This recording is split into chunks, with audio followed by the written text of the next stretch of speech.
I searched my parents' names on the dark web. The videos I found were horrifying. When my friend first introduced me to the dark web, I was amazed at how such an unknown thing could house some of the most illegal things on Earth. Up until today, I had only used it for learning how to code and commit small crimes, but after the horrifying videos I just found, I don't think I'll ever use the dark web again. I first met my best friend Rupert when I started my freshman year of high school. My parents had moved us to a new town and I had no friends.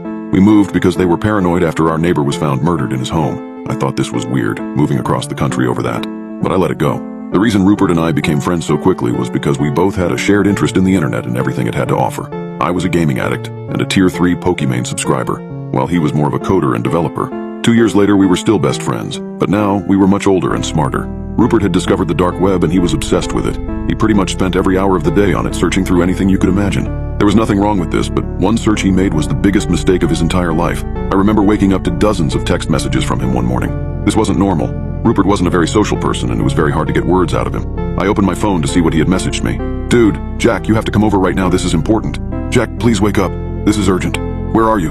These were only some of the messages, but the rest were very similar, with them all being urgent, and that I needed to go to his house immediately. My parents were both at work still, so I went over to Rupert's house. When I arrived, there were 4 cop cars parked in front of his house, and there were dozens of people in news vans standing out front. I made my way through the crowd, and Rupert's mother told the police to let me inside. I could see tears rolling down her cheeks as she opened the door. "What's going on, Mrs. Gonzalez?" I asked. "Rupert's missing," she said as she started crying. My heart sank. How could this happen? He had just texted me earlier that morning. That was when it hit me. What if he was trying to warn me? What if his text messages were related to his disappearance? Still in shock, I walked up to one of the detectives in the kitchen. "Is Rupert going to be okay?" I asked. "Of course he is. He's going to be just fine. We're going to find him very soon." One of the detectives responded. Something about that response was off. It was like I knew he was wrong. Deep down, I had this slight feeling that I wasn't going to see him ever again. I remembered the text messages, however, and pulled out my phone to show it to the detective. "He texted me this morning. What if this has something to do with him going missing?" I said swiftly. As he began reading them, his expression quickly changed. It was like it got worse. He told me they needed to keep my phone for now to investigate the text messages, and said they would give it back to me later. I stayed around the house for a while, not just because I missed Rupert, but because I wanted to comfort his parents. They cared about me a lot, and it hurt to see them like that. His mother couldn't stop crying. Eventually, however, I went into Rupert's room to see if I could find anything that might give a clue about why he went missing. I searched through everything, but I found nothing. But then I noticed something. Rupert's computer was on, but his monitor was turned off. I looked for the button to turn it on and hit it. As the screen lit up, my heart sank. He was on the dark web. Obviously this was normal, but for some reason he had dozens of different tabs opened. I knew this part wasn't normal, so I closed the door and locked it and began going through them. At first it was all pretty usual for him, but then things started to get weird. He had a tab open that was an article about a murder that had happened several years ago. The article said that it was a woman who was found dead in her apartment. Her body was mutilated, cut up, and covered in acid. I nearly threw up reading it and seeing the horrifying pictures of the crime scene. Not wanting to see any of it anymore, I switched the tab, just to reveal another article about another murder. Confused, I quickly went through the rest of the tabs he had open, and they were all the same thing. They all were about some type of murder or crime. The one that stuck out the most to me, however, was one about a murder that had happened 2 years ago. At first it seemed pretty normal, but as I read further, I realized what it was. It was about the murder of our neighbor that prompted us to move away. Confusion quickly swept over me. How did Rupert know about this? I never told him about it because to me it wasn't that important. I figured it must have just been a strange coincidence, but then I saw the last search he had made on his computer.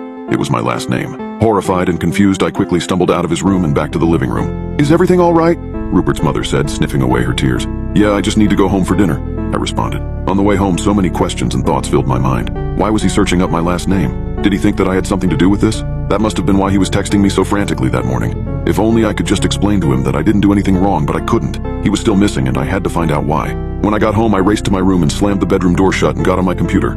I loaded up my Tor browser and turned my VPN on. I knew what I had to do. I began typing in the letters of my last name, becoming more nervous after every letter. When I finally hit enter, nothing happened. It was just a blank screen. Confused, I refreshed the page, but once again, there was nothing.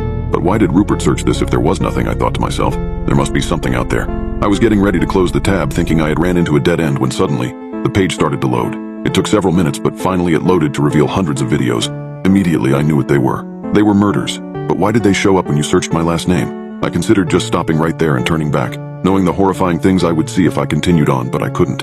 I knew this had to be why Rupert went missing, so I clicked on the first video. As it started playing, I saw what looked like a woman strapped to a chair in some sort of basement or something. I quickly recognized who it was. It was our neighbor from 2 years ago. I could tell because she had the same heart-shaped tattoo on her neck. She sat there for a minute, struggling, panicking, and screaming for someone to help. However, suddenly 2 figures walked into frame. At first, I couldn't tell who they were, but as they turned around to face the camera, my heart sank. It was my parents. My father was holding a knife while my mother was holding a small scalpel. They paused for a moment before they started what was the most horrifying 5 minutes of my entire life. I watched as they cut her into pieces and listened as she begged for mercy, screaming the whole time. Blood filled the room as she took her last breath. When the video ended, it quickly went to another, revealing the exact same room and chair I had seen before. I was traumatized by what I had already seen, and I knew I couldn't watch any more of it. My parents were murderers, and I now knew the real reason we moved away 2 years ago. I knew there was something off about that, but I just never could have imagined that this was the horrifying secret that they had been hiding from me. This whole time I thought Rupert was trying to accuse me of being responsible for these murders, but I was so wrong. He was trying to warn me. I scanned through more of the videos, each in the exact same room. I was just about finished, ready to go to the police so that I could tell them about what I had just seen when I noticed something. There was a new video uploaded today on the website. I quickly clicked on it and pressed play to reveal what looked like a man this time, strapped to the chair. He had a sack over his face and I couldn't tell who it was. Once again, however, I saw my parents walk into the frame. My father walked up to the man and pulled the sack off his head. At first I couldn't tell who it was, but then I realized who I was looking at. It was Rupert.